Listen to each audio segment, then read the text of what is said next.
What's different in the Treaty of the European Union is that you have a number of countries who agree to share a large number of their competences and a large number of attributes of their sovereignty. They agree to exercise these sovereignty attributes together. It doesn't mean that European citizenship or European values would at any moment replace our national identities or ethnic identities. It's a complement. It doesn't replace, it adds up, let's say.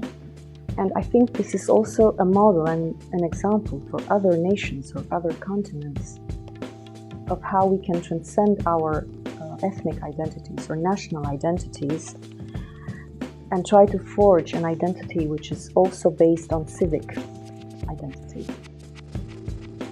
It is important to know that you can be a citizen of any EU country and you can take part in voting for an MEP, for a member of the European Parliament, or you can stand as a candidate for the EP elections. And being part of the EU as an EU citizen, you can also take part in local elections. You have a number of 5 institutions, but 3 of them are really important in the sense that they make legislation. That's the European Parliament, the Council of Ministers, and the European Commission.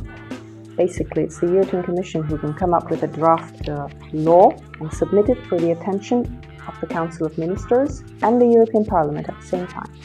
The Council of Ministers is made up of ministers from all EU member states who meet on sectoral, this is how they're called, sectoral formations, meaning that you have meetings on agriculture, you have the meeting of all agriculture ministers. You have a financial subject that we're talking about, you have the meeting of all the finance ministers. So these are called sectoral meetings. And this forms the Council of Ministers. The European Parliament is going to have its next elections in May 2014. And each country has a number of seats for its members. And the number of seats is calculated in accordance with the population of the country. For instance, Romania now has 33 MEPs. According to the Lisbon Treaty, the European Parliament and the Council are co-legislators, which means they have equal powers.